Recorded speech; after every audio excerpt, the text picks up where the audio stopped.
안녕하십니까. 처음 뵙겠습니다. 신개념 버라이어티 주식쇼 스트라이크 2부.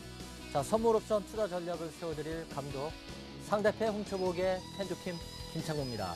자, 오늘 어떤 내용을 가지고 여러분 찾아뵐 수 있을지, 오늘 선물옵션 시간여행 잠시 후에 뵙겠습니다. 옵션 1조 원 투자 클럽, 금융공학적 시스템 매매의 1인자, 선물옵션 불패신화, 텐두킴의 상대패 훔쳐보기가 잠시 후 공개됩니다.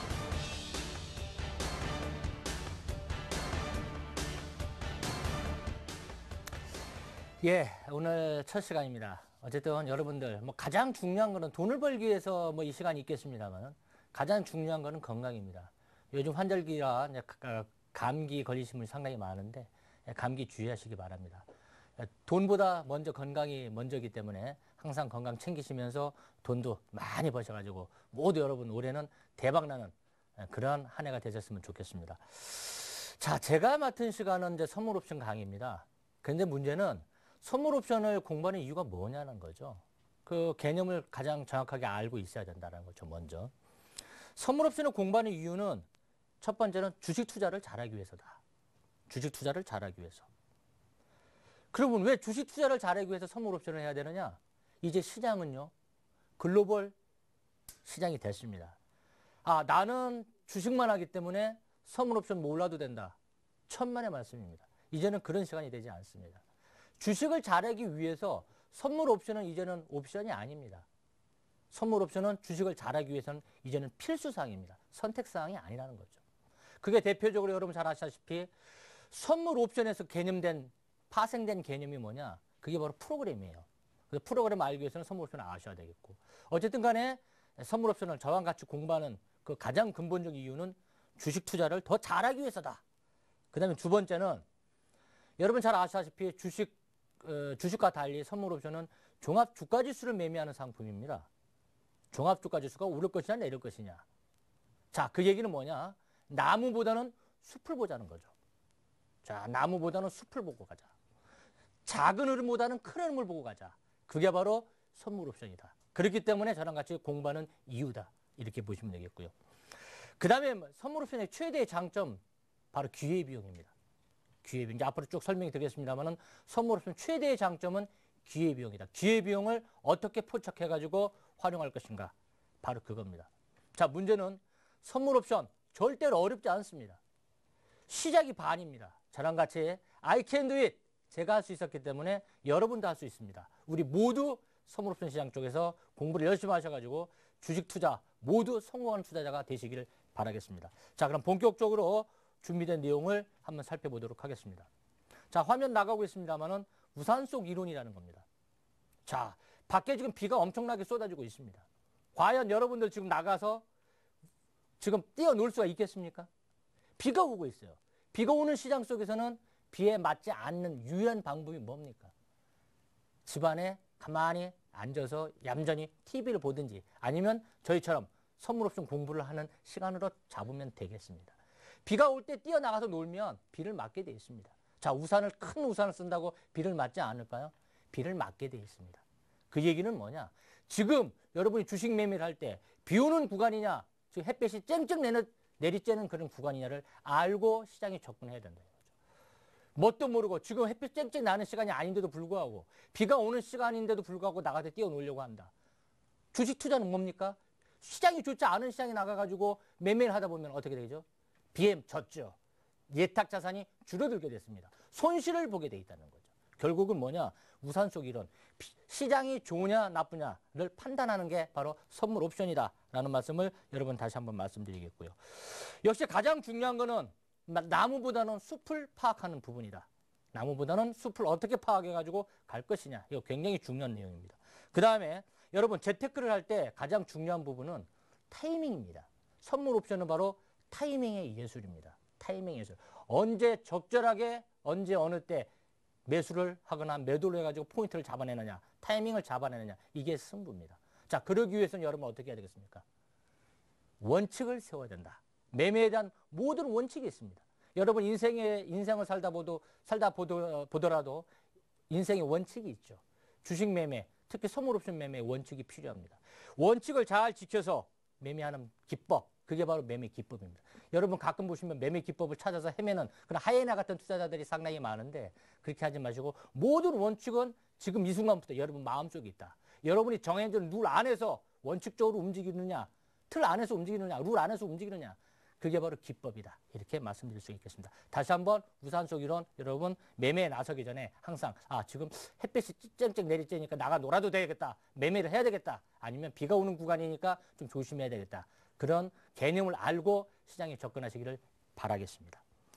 자, 다음 그림 한번 볼까요? 주식 매매를 일반적으로 하다 보면 위험이 따릅니다. 자, 한번 볼까요? 자, 그림 보게 되면 주식 매매 위험. 주식을 여기서 예를 들어서 여기서 천이라는 데서 샀다. 1,000원의 가격을 샀다라고 할 경우 어떻게 되겠습니까? 주가가 올라가면 가격이 올라가면 수익이 나죠. 자, 그런데 내가 산 가격보다 주가가 밀린다. 가격이 밀린다. 그럼 어떻게 되겠죠? 손실을 보는 거죠. 당연하죠. 내가 사서 주가가 오르면 이익을 보는 거고 내가 산 가격에서 주가가 밀리면은 그게 주식이 됐든 선물이 됐든 간에 밀리게 되면 손실이다. 내가 매매한 포지션 반대로 움직이게 됐을 경우에는 손실을 본다. 이게 주식 매매입니다. 문제는 주가가 밀렸을 때 이 손실 구간이 어떻게 될 것이냐. 이 손실 구간을 어떻게 커버를 할 것이냐. 이런 부분이 굉장히 중요합니다. 자, 하얀 게 잘 안 보이죠? 자, 까만 걸 쓸게요. 자, 주식이 밀렸을 때, 가격이 밀렸을 때 손실을 어떻게 커버할 수 있을 것이냐. 주식은 방법이 있나요? 주식은 방법이 없습니다. 유일하게 있다면, 주식 쪽에 유일하게 있다면 공매도입니다. 공매도 부분, 미리 매도를 친다는 거죠, 미리. 왜? 앞으로 가격이 더 떨어질 거를 감안해서 미리 매도 치는 겁니다. 그런데 공매도가 법적으로 허용이 안 되죠. 허용이 안 됩니다. 유일하게 주식 매수하시는 분이 지수가 밀릴 때, 가격이 밀릴 때 이걸 커버할 수 있는 유일한 종목이 있죠. 그게 ETF 종목 중에서 인버스, 코덱 인버스라는 종목이 있죠. 인버스 종목은 주가가 지수가 밀릴 때 이익을 내는 구조입니다. 이걸 그래프로 그리면은 지수가 밀릴 때 이익이 나는 구간. 이게 바로 인버스 종목이죠. 그러니까 결국은 주식 매수 하실 때 여러분들은 앞으로는 주식 매수를 하시더라도 비 오는 구간, 손실 날 수 있는 구간을 감안을 하셔가지고 ETF, 인버스 종목도 연구를 하셔야 됩니다. 또는 이제 앞으로 저랑 같이 공부를 하게 될 바로 주식과 관련된 주식 위험에 대해서 리스크를 줄이는 선물옵션 공부를 하게 되면 자연스럽게 해소가 될 것이다. 여러분 이렇게 보시면 되겠습니다. 자, 그 다음에 주식에 또 한 가지 위험이 있죠. 무슨 위험입니까? 부도 나버리면 어떻게 합니까? 부도. 자, 제가 극단적인 표현을 쓰겠습니다. 예를 들 때는 가장 좋은 거는 극단적인 표현이죠. 자, 우리나라에서 1등 종목이 삼성전자입니다. 잘 올라가죠, 지금. 잘 올라. 지금 삼성전자를 1년 전에 샀으면 더블이죠. 근데 못 샀어요. 얼마나 억울해요? 자, 근데 문제는 극단적인 표현을 든 겁니다. 그런다는 얘기는 아니고. 삼성전자 부도 안 나는 법 있어요? 그건 아무도 모릅니다. 여러분 아시다시피 약 50년 전에 포춘지에 등재됐던 세계 500대 기업 중에서 지금 남아있는 기업은 100개도 되지는 않습니다. 포춘지에 등록될 상위 500개 종목 영원히 부도 안 날 것 같잖아요. 그런데 부도 난단 말이에요. 다시 얘기하면 주식 매매의 위험은 비 오는 구간이 첫 번째 위험이 될 것이고 두 번째는 부도 날 수 있는 위험이 있다는 얘기죠. 주식 매매는 이런 위험도 있다. 그 다음에 또 한 가지. 주식 매매는 올라갈 때는 수익이 발생이 됩니다.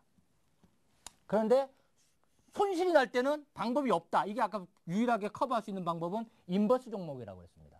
그런데 선물은 주식을 밀릴 때 이 부분을 커버해 줄 수가 있다. 다시 말하면 주식에는 위험이 약 3가지 정도로 도사리고 있다. 비 오는 구간에 대한 위험, 그 다음에 부도에 대한 위험, 그 다음에 지수가 밀리는 거에 대한 위험. 이 지수가 밀릴 때 만약에 밀리는 때 오를 수 있는 종목을 산다면 기회비용에 대한 부분을 커버할 수가 있겠죠. 밀릴 때도 수익이 나고 오를 때도 수익이 난다면 좋은데 주식은 오를 때만 수익이 난다. 이거를 단방향 매매다. 이렇게 저희들이 표현을 하고 있죠. 자, 지금까지는 이제 주식 매수의 위험에 대해서 이제 공부를 했습니다. 주식 매수의 위험에 대한 부분을 좀 간단하게 좀 살펴봤는데 또 한 가지 위험이 또 도사리고 있습니다. 그게 뭐냐? 한번 봅시다. 주식 매매를 할 때 어떤 방법으로 매매를 하겠습니까? 주식 매매를 할 때 당연히 경기를 분석을 해야 되겠죠. 경기를. 주가가 오를 것이냐 내릴 것이냐. 현재 시장이 좋으냐 나쁘냐를 분석을 해야 됩니다. 그거를 뭐라고 그러죠? 그걸 바로 경기 분석이라고 합니다. 경기 분석이라고 합니다. 자, 그럼 경기 분석만 했다고 끝나느냐? 그렇지 않죠. 또 그러면은 경기는 좋을 것 같대. 주가는 오를 것 같아. 그러면은 어떤 업종을 살 것이냐? 업종도 되게 많죠. 반도체 업종부터 자동차, 반도체 살 겁니까? 아, 지금 같으면 당연히 지금 반도체 삼성전자 사겠죠. 그 다음에 운수장비 업종 중에서 현대자동차 사겠죠. 그건 결과론적이죠. 여러분이 투자하려고 하는 그 시점에서 경기가 좋아요. 경기가 나쁠 거라고 판단되면 여러분 주식 사겠어요? 안 사죠. 그때는 어떻게 합니까? 비 오는 구간이라고 판단돼서 돈으로 갖고 있겠죠. 그러니까 결국은 어쨌든 간에 무조건 먼저 고려돼야 될 부분은 경기가 좋아야 된다. 경기가 좋아야 된다. 그 다음에 경기만 좋아서는 안 되죠. 뭐예요? 업종을 또 분석해야죠. 어떤 업종을 사야 돼? 반도체를 살 거냐? 운수장비 업종을 살 거냐? 아니면 경기 방어주를 살 거냐? 업종 분석이 또 돼야 됩니다. 그 업종 분석만 되면 끝납니까?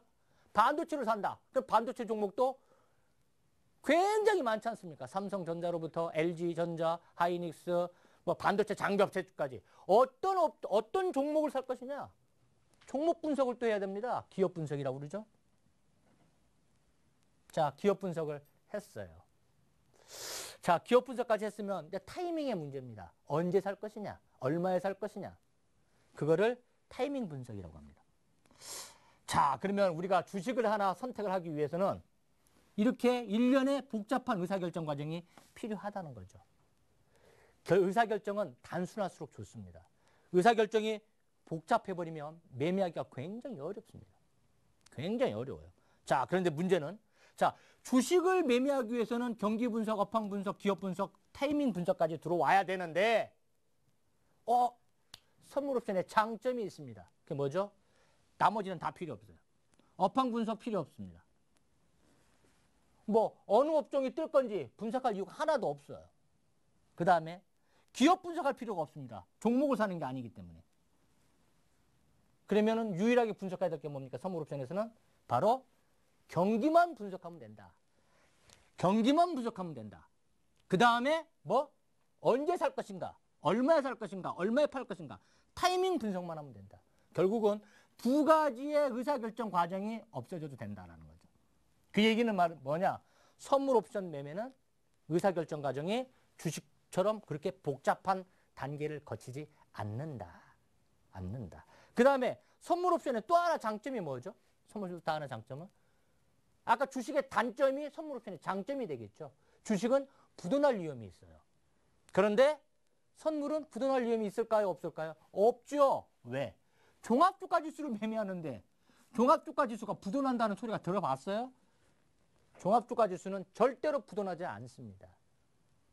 그게 바로 주식의 선물의 또 장점입니다.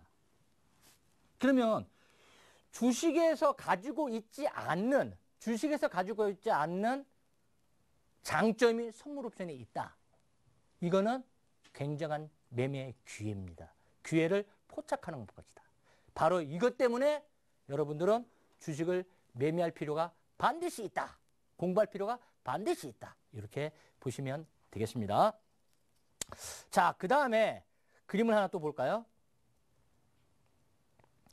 주식과 선물의 손익구조 해가지고 제가 또 그림을 준비해 왔습니다. 좀 전에도 언급이 됐습니다만은 주식은 어때요? 올라갈 때만 수익이 발생하는 구조다. 자, 주식이 올라갈 때 발생하는 구조는 뭡니까? 선물도 마찬가지죠. 선물 매수도 올라갈 때는 수익이 납니다. 자, 근데 문제는 비 오는 구간이 문제라고 그랬죠? 비 오는 구간은 어떻게 할 거냐? 주식 하시는 분은 공매도를 쳐야 된다. 근데 공매도는 지금 어때요? 법적으로 금지되어 있죠. 그러면은 유일하게 지수 하락 쪽에 베팅할 수 있는 게 뭐냐? 뭐야? 그게 인버스 종목이다라고 얘기했습니다. 인버스는 종합주가지수가 1% 오를 때 인버스 종목을 사놓으면 1% 수익이다.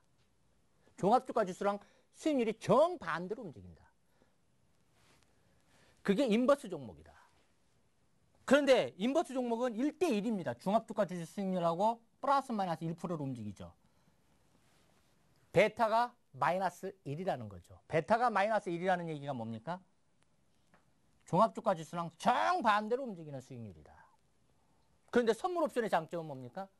레버리지 효과가 있다. 레버리지가 뭡니까? 작은 돈으로 큰 돈을 벌 수가 있다. 작은 돈으로 큰 돈을 벌 수 있는 게 선물옵션의 장점이다. 그 다음에 주식과 선물의 차이점. 주식은 종목을 매매하지만 선물옵션은 종합주가지수를 매매한다. 이게 차이점이 되겠죠. 또 한 가지, 주식은 오를 때만 수익이 나지만 선물옵션은 지수가 밀릴 때도 수익이 난다. 기회가 2배로 더 있다는 얘기죠. 그 다음에 주식은 내가 돈 1억을 가지고 있다. 그러면은 1억만큼은 베팅이 가능하죠. 선물은 1억 가지고 6억 6,700만 원이 베팅이 가능합니다. 그걸 레버리지 효과라고 하는데 이제 앞으로 공부하죠. 6.67배의 레버리지 효과가 있다. 작은 돈으로 수익률이 더 종합주가 지수보다 6.67배 정도 더 높다. 667%가 되겠죠. 그러면 6.67배. 그만큼 선물옵션의 장점이 있다는 거죠. 자, 나는 주식만 하니까 선물옵션 필요 없다. 비 오는 구간에 준비를 하자. 이런 말씀을 제가 드린 거고, 주식에서 가지고 있지 않는 장점들이 선물옵션에 이렇게 많이 있다라는 측면이 있다면, 저랑 같이 한번 공부를 해볼 필요 있겠다.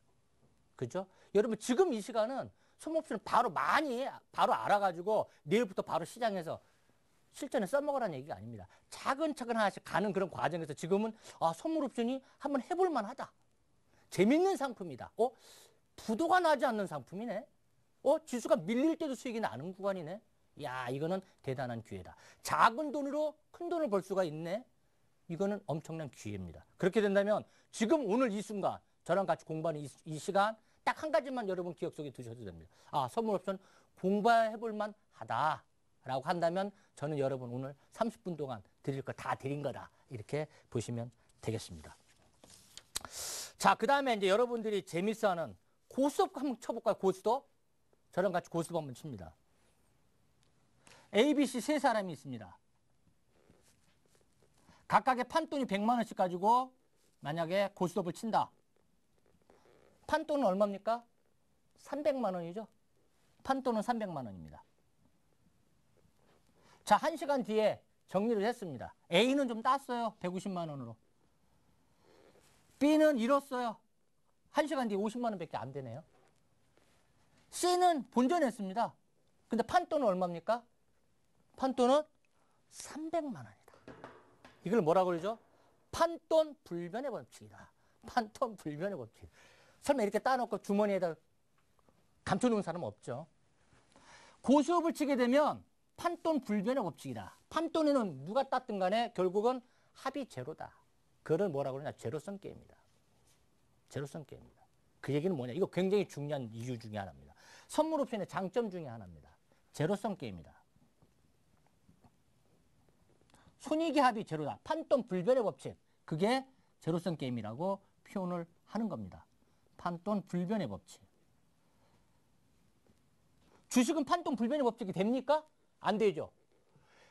장이 오를 때는 수익률의 차이가 있겠죠. 요즘 장은 약간 예외네요. 삼성전자, 현대차만 가니까. 중소형주들 지금 작살나고 있죠. 손해 많이 보고 있습니다. 안타깝습니다. 고스톱판에서는 어때요? 판돈 불변의 법칙이 안 되죠. 판돈 불변의 법칙이 성립이 됩니다. 근데 주식시장은 안 되죠. 장이 좋을 때는 너나 나 수익률의 차이는 있을지 모르겠지만 수익률의 차이가 있을지 모르겠지만 수익이 다 일정 부분 납니다. 많이 나는 사람도 있고 적게 나는 분도 있고. 근데 장이 나쁠 때는 제 아무리 황무장사라도 손해를 막을 방법은 없다. 비 오는 구간에서는 비 오는 구간에 비가 밖에서 엄청나게 쏘나기가 오는데 밖에 나가게 되면 비를 맞게 돼 있다. 비를 맞게 돼 있다. 그게 바로 우산 속 이론이다. 비 오는 구간에서는 여러분 주식 매매하면 안 됩니다. 비 오는 구간에 매매를 하기 위해서 비를 맞지 않는 유일한 방법은 돈을 갖고 있든지 집에 짱 박혀 있든지 아니면 어떻게 해야 돼요? 선물 옵션을 들어와야 된다. 그걸 바로 제로섬 게임이라. 제로섬 게임의 또 한 가지 장점이 뭐냐? 무슨 의미를 가지고 있느냐? 먹은 사람이 있으면 반드시 깨진 사람도 있다는 거죠. 수익 나는 사람이 있으면 반드시 손해보는 사람도 있다는 거죠. 그러니까 이거는 공부하면 공부할수록 재미난 게임이다. 아, 공부하면 승리자가 될 수가 있구나. 나도 외국인을 이길 수 있고 기관을 이길 수 있다. 내가 반드시 탑이 될 필요는 없습니다. 내가 반드시 1등이 될 필요는 없습니다. 승자의 편에만 서 있으면 됩니다. 이게 바로 고스톱 게임입니다. 주식은 장 나쁠 때는 너도 경작 박사도 깨지고 일반 투자자도 깨지고 기관 투자자도 깨집니다. 그러나 고스톱 게임은 그렇지 않죠. 이게 바로 장점이다. 이렇게 보시면 되겠습니다. 자, 그 다음에 레버리지 게임이라고 제가 말씀드렸죠. 주식은 레버리지 게임, 선물 옵션은 레버리지 게임이다. 작은 돈으로 큰 돈을 벌 수 있다. 자, 그림을 한번 볼까요? 실전 수익률, 이게 지금 올해 들어와가지고 수익률 한번 계산해 본 겁니다. 올해 차트인데, 그러면 오랫동안에 그러면은 종합주가지수 수익률은 어느 정도 주가가 상승했느냐? 11.8% 상승했어요. 종합주가지수는 11.8%, 오늘까지 11.8%. 삼성전자 수익률이 얼마냐? 26.2%. 그러니까 종합주가 수익률에 삼성전자가 2배의 수익률을 낸 겁니다. 그러니까 적어도 11.8% 수익률을 냈다면 여러분은 평균치 26% 수익률을 냈다면 여러분 잘하신 거죠. 그러니까 삼성전자 수익률을 이렇게 냈죠. 그런데 선물 수익률이 올해 몇 프로냐? 올 연초에 매수를 했다면 78.6%다. 수익률 게임이 안 된다라는 거죠. 수익률 게임이 안 된다. 삼성전자 수익률, 여러분 굉장히 부럽죠? 그런데 삼성전자 수익률의 3배 가까운 수익률이 선물 수익률이 낮다라는 겁니다. 자, 이래도 여러분 선물 옵션에 관심이 없으시다? 그럼 재테크 지금 이 순간에서 손을 떼야죠. 재테크라는 건 뭡니까? 작은 돈으로 큰 돈을 버는 거죠. 위험을 줄인 상태에서 큰 수익을 내는 게 바로 재테크의 가장 큰 이유다. 이렇게 보시면 되겠습니다. 자, 지금까지 이제 강의를 좀 살펴봤고, 이제는 여러분들이 이제 투자 전략을 세우는 시간입니다. 자, 내일부터 매매를 어떻게 해야 되느냐. 자, 상대패 훔쳐보기를 한번 봅니다. 상대패 훔쳐. 여러분 고스톱을 치거나 아니면 포커 게임을 할 때 상대패가 어떤 패를 가지고 있는지 보면 참 좋겠죠. 자, 외국인 투자자들은 위든 아래든 크게 움직이는 걸 좋아합니다. 증권은 박스에 갇혀 있는 걸 좋아합니다. 투시는 위쪽입니다. 자, 이렇게 된다면 매매 전략이 나왔습니다. 대체적으로 이번 주, 다음 주 한 주 동안은 외국인의 선물 누적 포지션 방향이 어떻게 되는지 잘 살펴보시고, 매매 변곡점으로는 267.70이 이탈되기 전까지, 그 다음에 270.50, 지금 장은 270.50 위쪽이죠. 270.50이 이탈되기 전까지는 매수 마인드를 유지해라. 그 다음에 270.50이 무너졌을 경우는 박스, 그 다음에 267.70은 쉽게 무너지는 자리가 아니다. 이렇게 보시고 시장에 접근하시면 되겠습니다. 자, 지금까지가 이제 대체적으로 준비한 내용을 쭉 말씀을 드렸고요. 지금 제가 여러분께 이제 앞으로 매주 금요일 이 시간대 여러분 찾아뵙고 이제 같이 공부를 할 겁니다. 지금 화면 보이고 화면이 나가고 있습니다만은 저는 여러분 등대 역할을 할 겁니다. 자, 여러분 저를 따라오시면 제가 선장 역할을 잘해드려서 여러분들 계속 등대 역할을 해 나갈 겁니다. 등대라는 게 뭐죠? 우리 배를 타고 가다 보면은 등대가 불빛을 해가지고 배가 안전하게 항해를 하게끔 유도시키는 게 등대죠. 제가 바로 여러분 등대 역할을 해드릴 겁니다. 선물 옵션 절대 어렵지 않습니다. 해볼 만한 상품입니다. 자, 지금부터는 제가 여러분 안전한 등대의 길잡이가 돼가지고 여러분을 안전하게 항해를 할 겁니다. 이제 여러분들은 타이타닉 호 타시면 안 됩니다. 침몰하는 타이타닉 호 타지 마시고 저와 같이 노아의 방주를 타고 제 등대를 믿고 따라오시기 바라겠습니다. 자, 지금까지 여러분 준비한 내용 쭉 말씀을 드렸습니다. 자, 여러분 건강 유의하시고 다음 시간 또 유용한 시간이 있으니까 더 공부 열심히 하시기 바랍니다. 자, 다음 시간 다시 뵐 때까지 여러분 건강하시기 바랍니다. 감사합니다.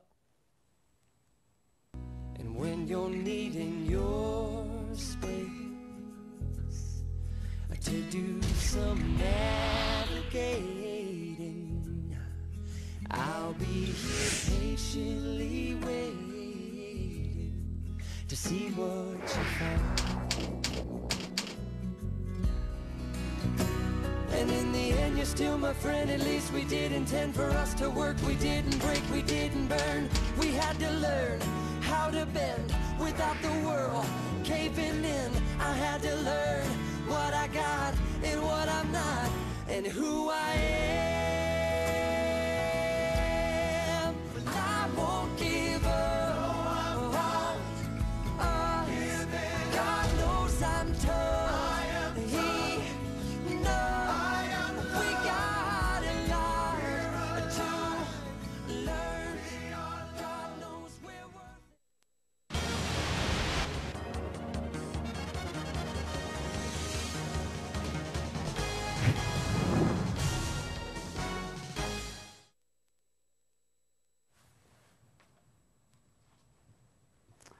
여러분 안녕하십니까.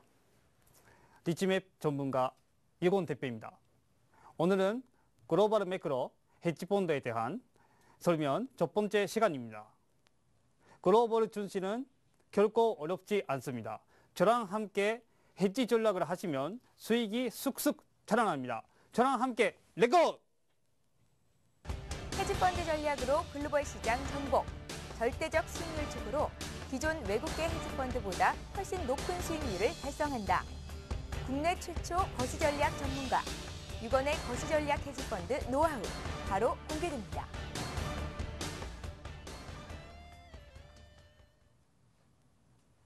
네, 안녕하십니까.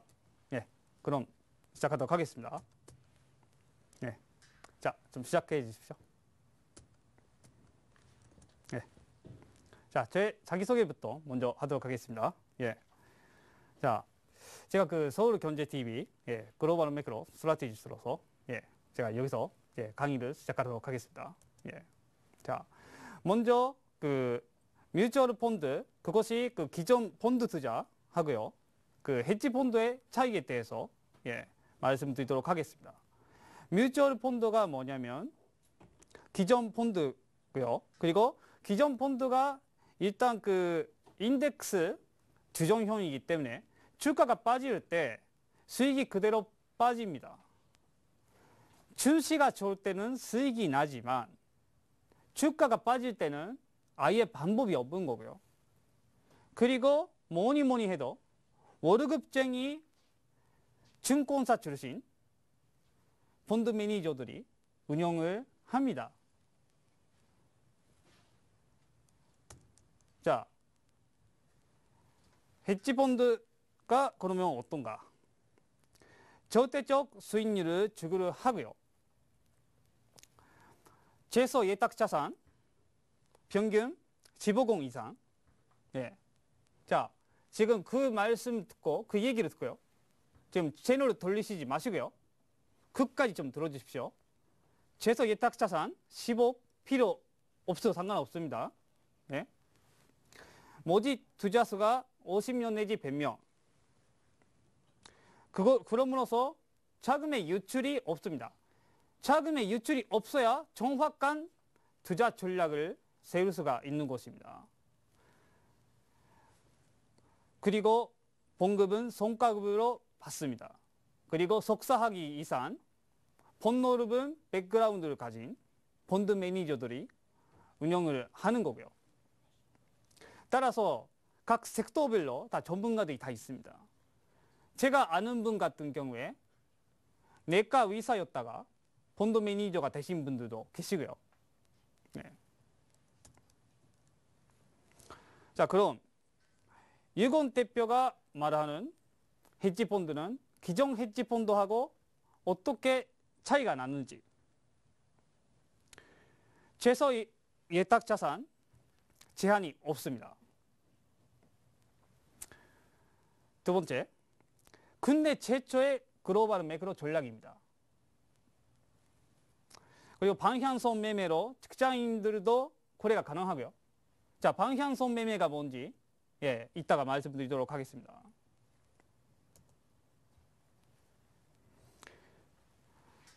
그리고요, 뭐니 해도 안전적 운용이 가능하다는 겁니다. 효율적 시장 가설에 위하여 주세를 따라가고요. CABM에 따라서 표준 편차를 낮게 유지를 합니다. 자, 방향성 거래의 일례를 하나 드리도록 하겠습니다. 제가 그거 호텔 신라 작년 이맘때, 작년 5월 달부터 제가 추천을 해드렸고요. 그래서 몇 번 좀 고비가 좀 있었습니다. 이 구간에서 회원님들이 계속 저에게 불평을 하셨습니다. 이건 대표님, 이래도 되는 겁니까?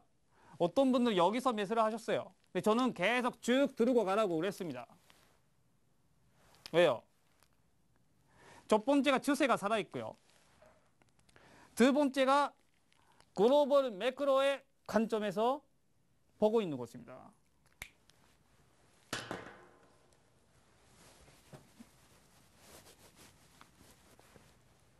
자, 왜 글로벌 매크로의 관점에서 호텔 신라가 좋은지. 요즘 중국 경제 올해 성장률이 7%밖에 안 된다고 말하지만, 그러면 우리 대한민국의 성장률이 몇 프로입니까? 미국의 성장률이 몇 프로입니까? 중국은 빈부격차가 계속 늘어나고 있습니다.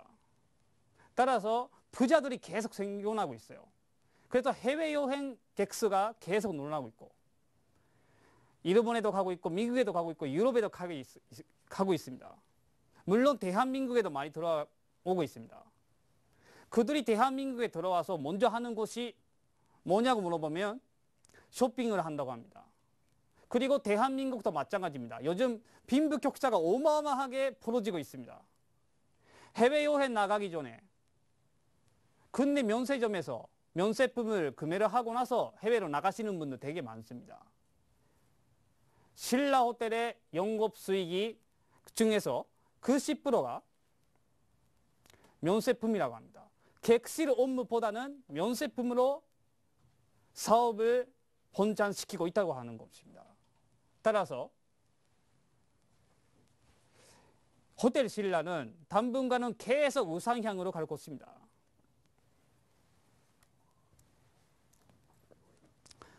자, 헤지펀드의 전략 중에서 먼저 글로벌 매크로에 대해서 말씀드리도록 하겠습니다. 거시경제를 분석을 하면서 주식, 채권, 외환, 상품 시장 번노롭게 투자를 합니다. 분산 투자를 함으로써 증시가 하락할 때도 꾸준한 수익을 낼 수 있게끔 합니다. 만말로 말해서 돈이 되는 것은 무조건 투자를 하는 것입니다. 제가 개인적인 전략으로서는 지금 바다 얘기하고요, 강원랜드나 워커힐에 있는 카지노, 저는 3개월 전에 싱가포르 다녀왔습니다. 싱가포르 카지노, 일본 파친코 다 연구를 하고 있습니다. 그러나 아직까지는 일정한 규칙을 찾지 못했어요. 규칙이 없는 거는 뭘까요? 규칙도 없고 원칙도 없고 막 해야 되는 것은 도박에 지나지 않습니다. 따라서 카지노, 파친코, 그리고 견마, 아직까지는 도박입니다. 그러나 어느 날에 제가 일정한 규칙과 원칙을 거기서 찾아낼 수만 있다면 그것을 제가 투자로서 재개화시켜서 글로벌 매크로 전략에 편입시킬 것입니다. 자, 이것이 롱숏인데요. 롱숏이라는 것이 지금 국내에 들어와 있는 헤지펀드들의 거의 98%가 롱숏입니다. 자, 거꾸로 말하자면 국내에는 아직까지 글로벌 매크로는 안 들어왔습니다. 제가 이 시간 빌려서 말씀드리도록 하겠습니다. 제가 대한민국에서 처음으로 글로벌 매크로를 국내로 도입을 했습니다. 글로벌 매크로는 미국에서는 90년대 초반부터 있어 왔습니다. 일본에서는 2000년대부터 시작이 됐고요. 그러나 아직까지 대한민국에는 없었습니다. 제가 처음으로 도입을 시킨 거고요. 그리고 론숏이라는 것이 글로벌 매크로 전략에 벌써 들어가 있는 것입니다.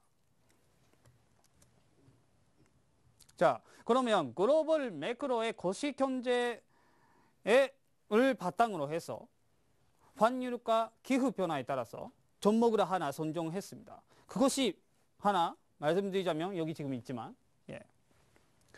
코피 매도 포지션입니다. 지금 브라질 레알화가 계속 하락하고 있습니다. 브라질의 주요 경제가 산업이 무엇일까요? 농산품입니다. 브릭스 경제, 중국, 러시아, 브라질, 인도.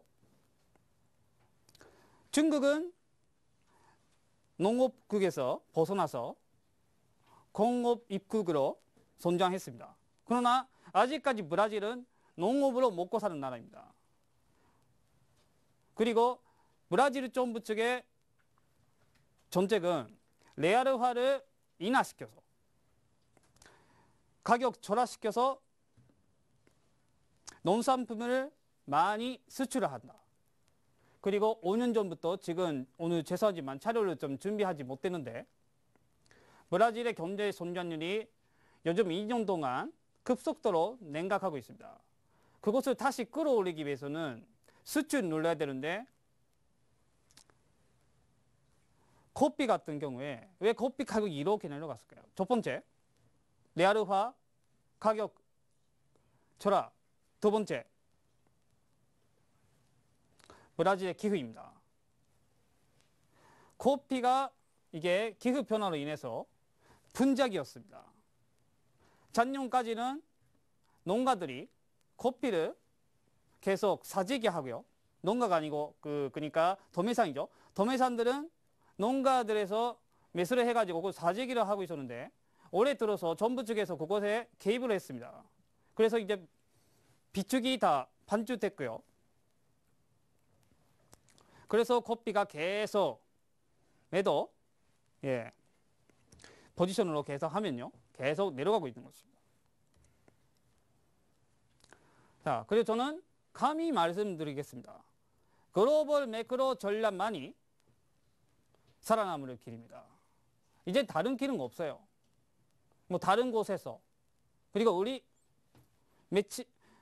리치맵에서 그래서 여러 가지 전략들이 나오고 있습니다. 그러나 저는 감히 말씀드리겠습니다. 글로벌 매크로만이 생명선입니다. 거시경제의 흐름을 이루고서 탑다운 전략으로 시점 투자에 맞게끔 효율적 시장 가설을 극복하는 유일한 방법입니다.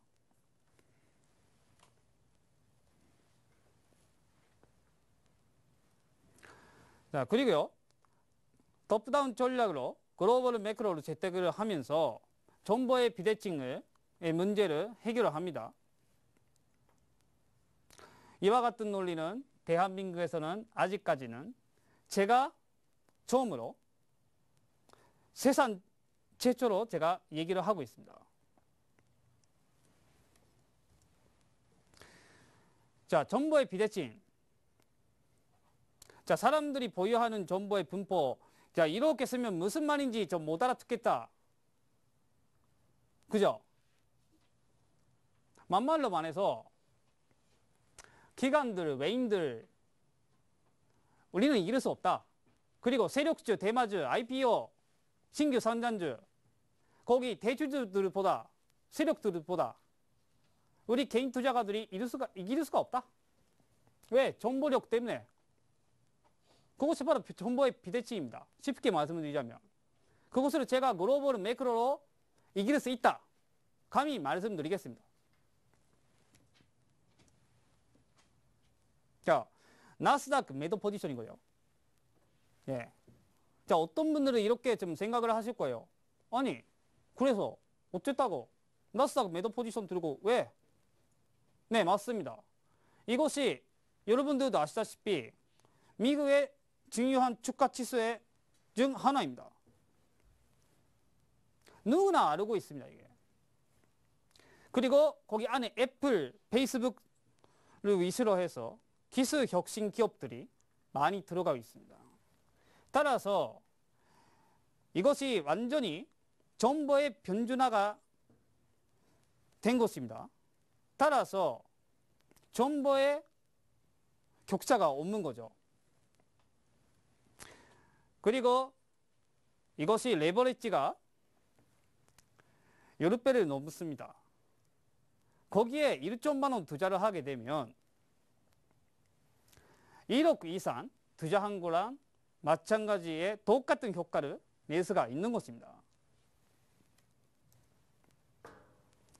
자, 효율적 시장 가설이 무엇인지 제가 여기까지 설명 안 들었죠? 제가 앞서 말씀드린 그 내용들 무슨 말인지 좀 못 알아들으신 분들은 좀 많이 있을 겁니다.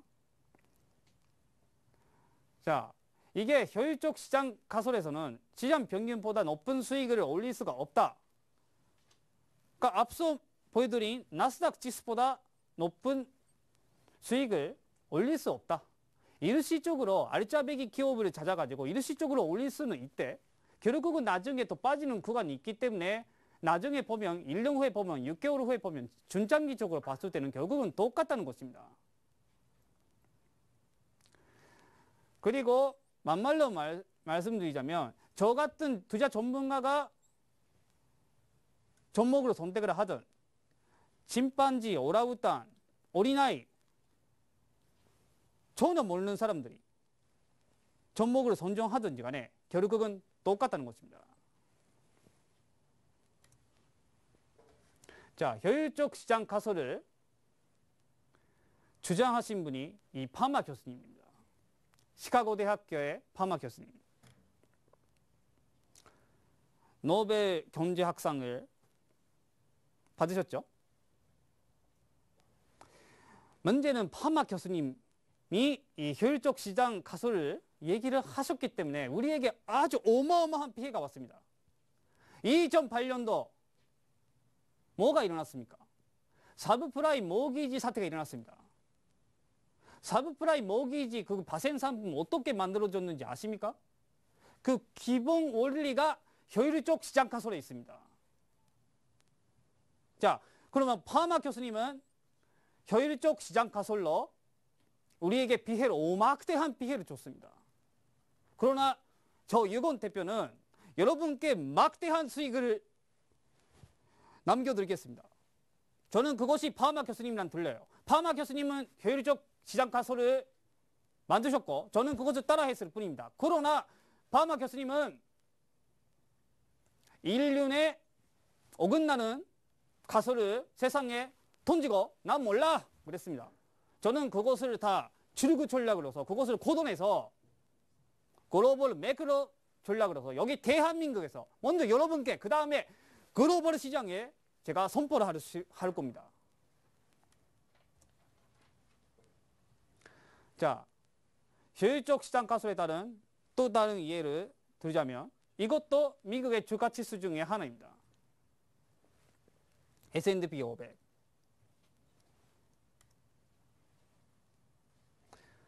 자, 조지 소로스. 저의 선배님이죠. 그러나 이 선배님도 결국은 무엇을 했냐? 자, 여러분. IMF 때 어마어마하게 고생을 했죠.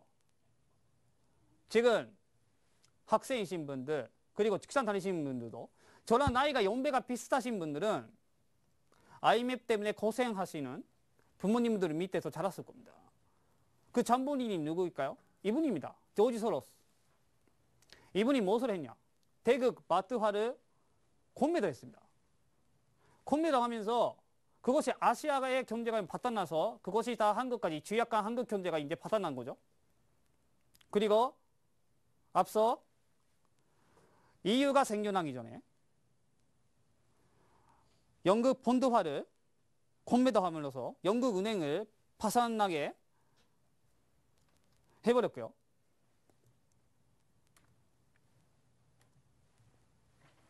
자, 그 다음에 존 폴슨.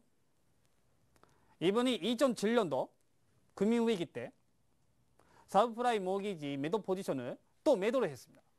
안 그래도 사브프라임 모기지 타세 때문에 어려운데 그것을 또 매도를 해서 더더욱 어렵게 만들었습니다. 자, 마지막으로 여기에 이건 대표가 있습니다. 저는 두 선배님, 조지 소로스, 존 폴슨, 그분들처럼 여러분께 피해를 주지는 않아요. 저는 오히려 여러분들께 수익을 남겨드리려고 제가 여기 이 자리에 왔습니다. 근데 제처럼 글로벌 매크로를 대한민국에 도입을 했고요. 효율적 시장 가설을 실존 투자에 맞게 해서 특히 제가 고평가된 상품을 매도하여 주가가 하락할 때 해지하는 마켓 뉴트럴 전략을 추진 중에 있습니다. 자, 여기서부터는 4월 6일 현재 글로벌 파생 시장에 일단 제가 지금 들고 있는 종목이고요. 시간 관계상 이 두 가지 자, 시간이 좀 남아 있다고 합니다. 자, 그러면 마지막으로 좀 설명드리겠습니다. 자, 어떤 분들이 이렇게 생각을 하실 수 있습니다. 나는 글로벌 주식, 미국 주식, 그런 거, 미국 파생, 관심 없다. 그렇게 생각하시면은 경기도 오산입니다. 한국 주식을 매수를 하면서 해지 전략을 해야 됩니다. 그러나 한국 시장에서 한국 선물로 해지를 한다면은 똑같이 이중으로 이쪽에서 맞고 또 이쪽에서도 맞을 수 있는 겁니다. 따라서 저는 아예 멀리 미국 시장에서 해지를 고르자는 거죠. 그것이 CAPM의 원칙에도 맞습니다. 이것이 분산 투자를 하는 원칙이 있습니다. 자, 오늘 여러 가지 경제학 용어들이 많이 나와서 좀 어렵게 느껴지실 수도 있습니다. 저의 무료 방송 들어오십시오. 오늘 시간 관계상 아주 허접하게 설명드려서 대단히 죄송하고요.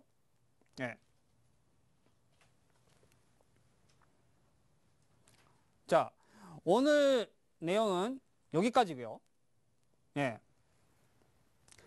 자, 이어서 11시부터 밤 11시부터 그 리치맵 무료 방송, 인터넷 무료 방송이 이어집니다. 여러분 화면이 좀 나가나요? 리치맵 방송 접속을 하셔서 저희 무료 방송 들어주시면 제가 일일이 다 설명해 드리겠습니다. 오늘 시청해 주신 여러분 대단히 감사드리겠습니다.